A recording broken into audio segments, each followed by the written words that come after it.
here at MetLife Stadium.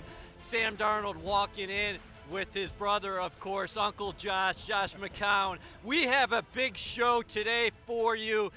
That includes WWE superstar, The Big Show. Our Ethan Greenberg caught up with him.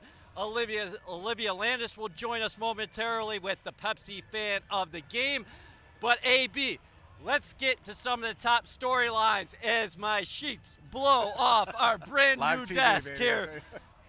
Number one, communication is going to be for the Jets today. Luckily for me, I'm speaking and not using my eyes because I sent you a text yesterday, I thought, but it went to NFL Hall of Famer Anthony Munoz instead because I wanted to talk to him about this show and some of the things we're going to talk about. So, Jets have been stressing it all week. Yeah.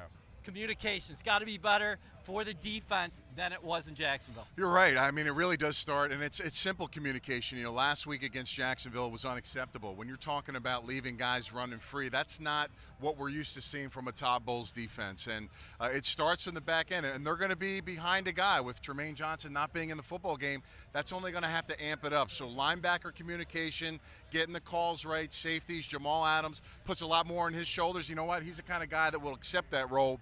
But just being in the right spot will really clean up a lot of those mistakes that we saw last week. So that's going to be key in this football game, especially with this being a copycat league. The Denver Broncos not normally doing those kind of cross-country routes across the field.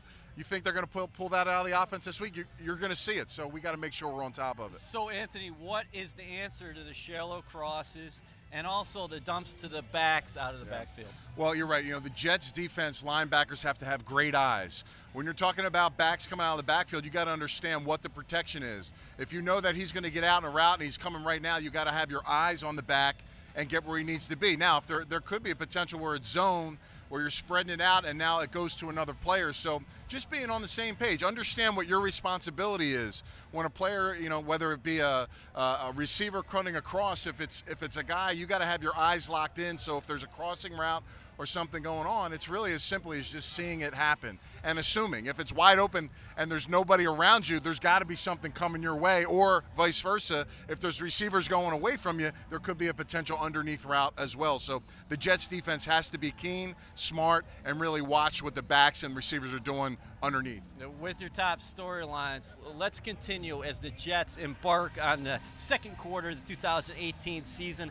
They only scored 7 first quarter points over those first 4 games. You want to see this team get off to a faster start today. Yeah, you're right. I mean, offensive line has to come out and really set the tone in this football game.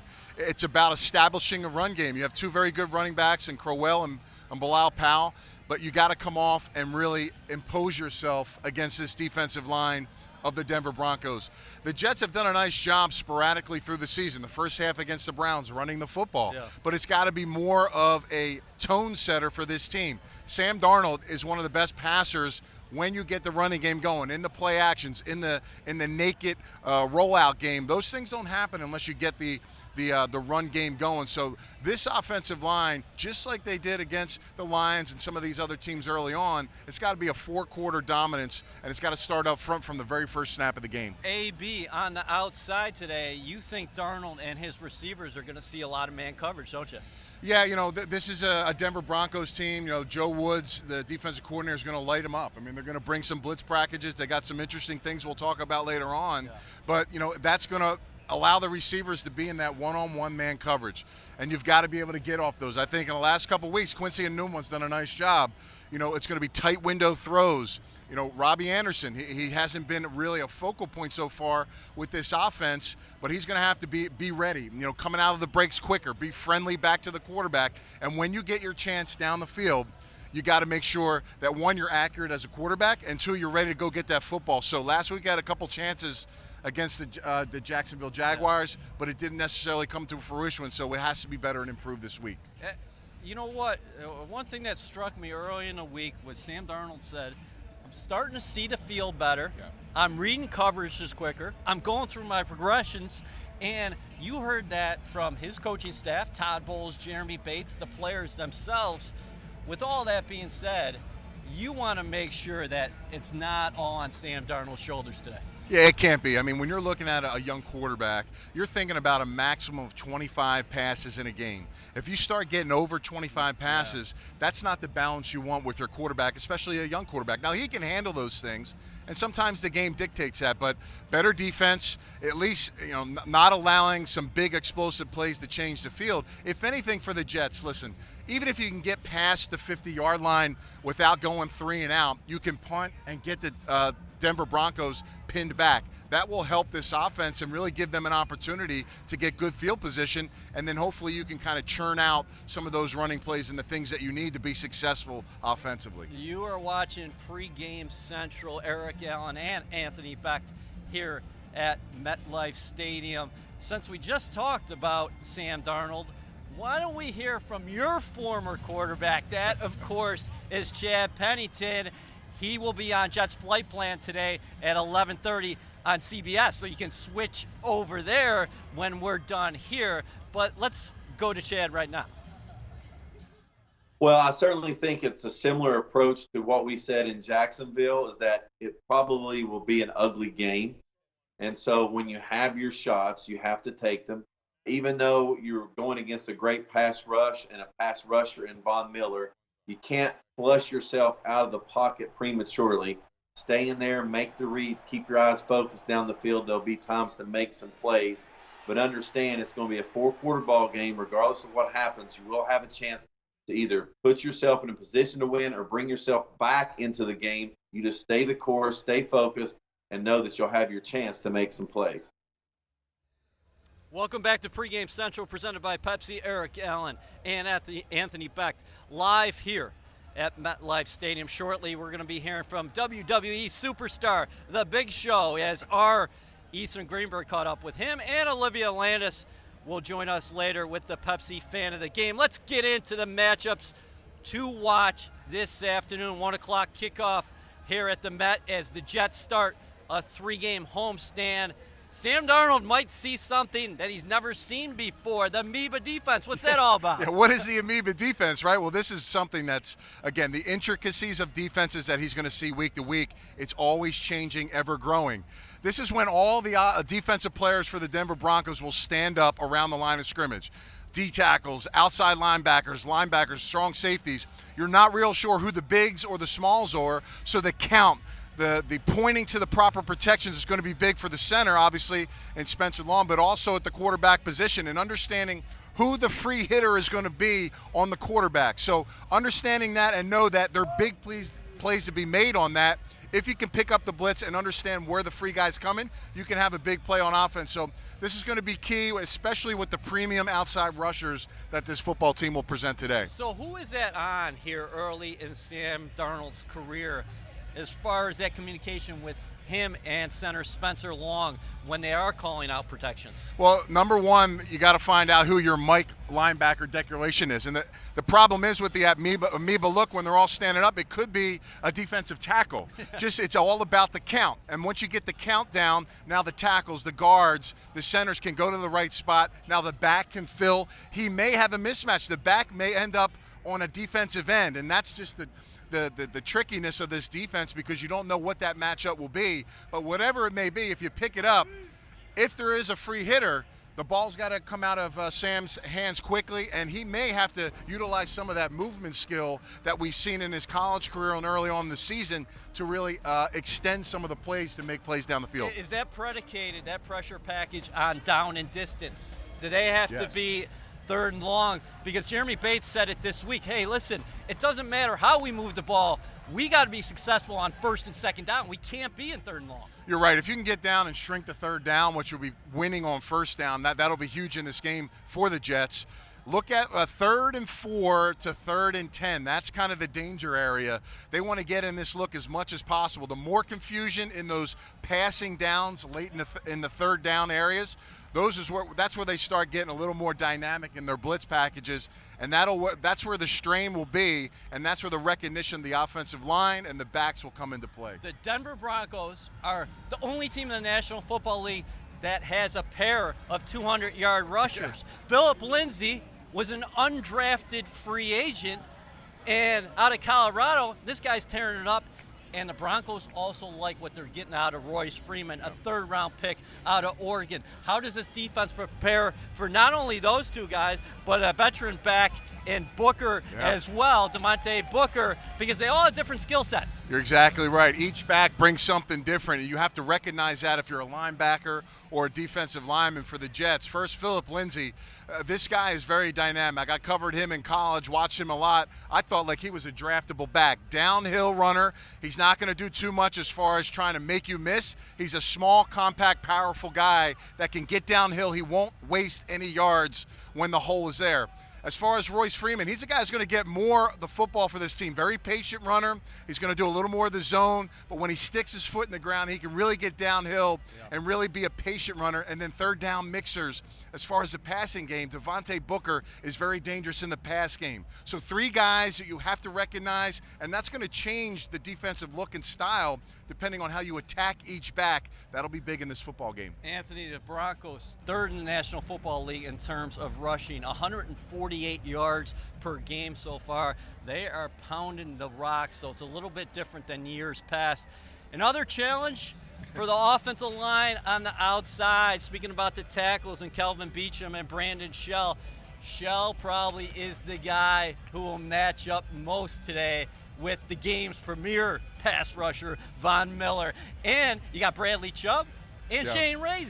There's no days off on Sundays for tackles in this league. And this is a premium set of guys. You're going to get fresh legs no matter what you see. Von Miller, to me, is probably one of the more destructive defensive stand-up outside linebackers in the NFL. He can pass rush you with multiple moves. He's got extremely great bend in his body, but he can also beat you with power. So again, having a great base, attacking him, you got to mix it up if you're a tackle. You can't just set and hope you can pick him up. You got to quick set him. You got to cut him. You got to do different things and also have some presence of a tight end and a running back to help you out. And like you said, Bradley Chubb is no slouch as well. He's a high draft pick that they expect. He does a lot of big things. His hand was in the dirt a lot in college, but he stands up now in this defense. And you're right. To shake it up and bring in fresh legs, Shane Ray will come in, and he is just as poised as a pass rusher as well. When Shane Ray's in the game, I'd look to run right at him. He's a guy that's a little more undersized. You can take advantage of that, try to mix it up with him. But as far as the Jets is concerned, they better have a running game early, or these guys are going to tee off on third and long situations. I think Chubb is a perfect pairing with Miller because he's more of a stout guy. He's solid against the run, and he has the ability to turn things inside. Broncos' rush defense has been pretty solid so far. They really have. I mean, overall, each level's been good. Secondary, they have some movable parts right now, but the running game has to be established. You know, it really doesn't matter what their statistics are as far as a rush defense. If you go out and impose your will at the offensive line, have a purpose, block your guys, have great communication. We talked about defensive communication. Today will be optimal for this offensive line for the Jets as well to come off the ball, and when we run the zone packages, to make sure that we secure the line of scrimmage first and then get to the second level second. That'll give our backs a chance to make some big plays. You are watching Pregame Central, presented by Pepsi. Eric Allen and Anthony Becht at MetLife Stadium. In a few moments, we'll hear from Olivia Landis. She's outside with our Pepsi fan of the game. But first, I told you it's a big show, and our own Ethan Greenberg caught up with WWE superstar, the Big Show himself. Let's check that out. Here at MetLife Stadium, interviewing perhaps the most physically imposing person I have ever interviewed. I thought football players were big, but you can't get much bigger than the Big Show. Big Show, thanks so much for coming here to WWE Kids Day at MetLife Stadium. Hey, thank you very much for having me. And don't have to worry about anything. You're okay in my book. I think you got a great tie. You got a nice, clean suit. You're a handsome man. You're going to go places in this world. I got faith. Thank you very much. I appreciate that. You got it. So WrestleMania is coming back to MetLife Stadium, back to New York in 2019. Simply put, how do you feel about it? I'm very excited to be back in the New York area. I mean, this has always been our home. This is, one of WWE's backbone territories that we've worked for years. And to come back here and put on a show in front of these crazy fans. I've been all over the world, and that's not just a saying. I literally have. I've been everywhere, man.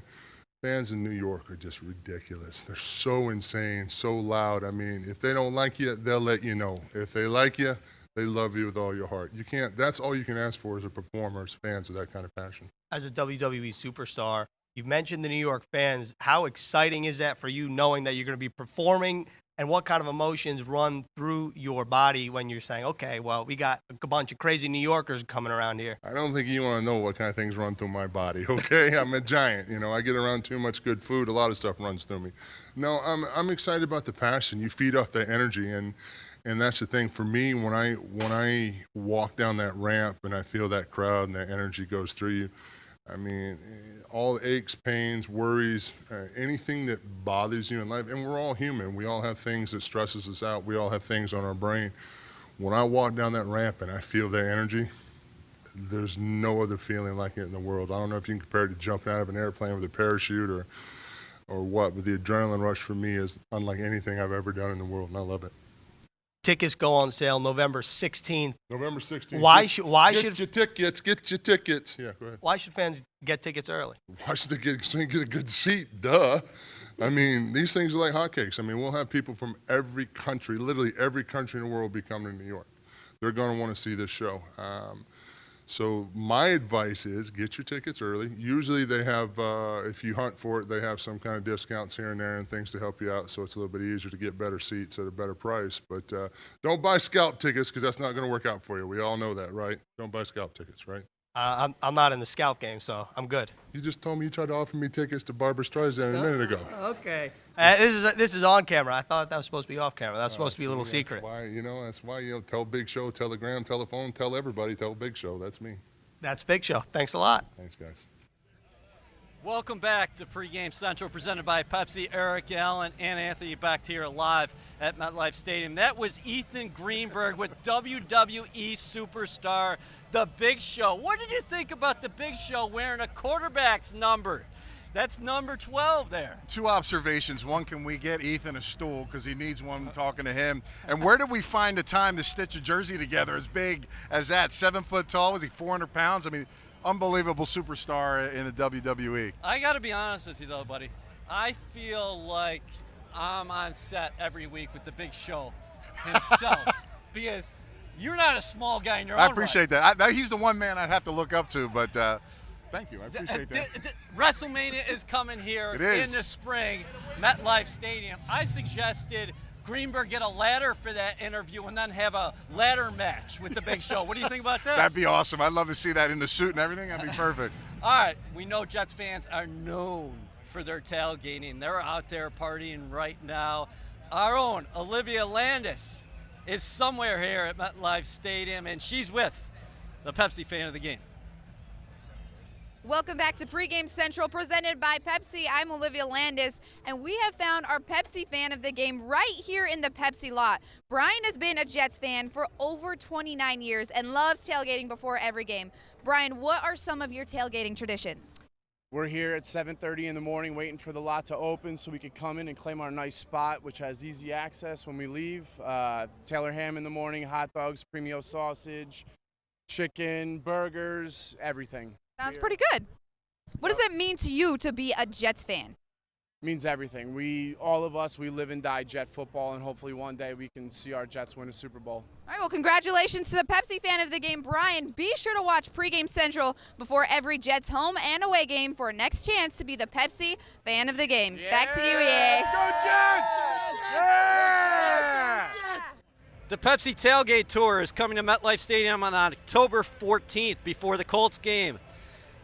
Country Dual Low Cash will be putting on a performance. The Country Dual Low Cash will be putting on a performance. There will be Jets legends as well as some classic Tailgate Tour games. Come join the excitement and be a part of the fun.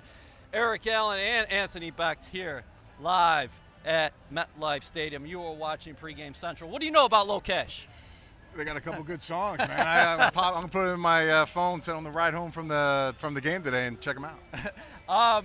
When you look at the Jets, the landscape in the AFC East right now, it seems like the Patriots have kind of righted the ship, which a lot of us thought they would. They buried the Colts on Thursday Night Football. They're sitting there at 3-2, but the Miami Dolphins still atop the division after the season's first quarter with a 3-1 mark. The Dolphins will play the Cincinnati Bengals today.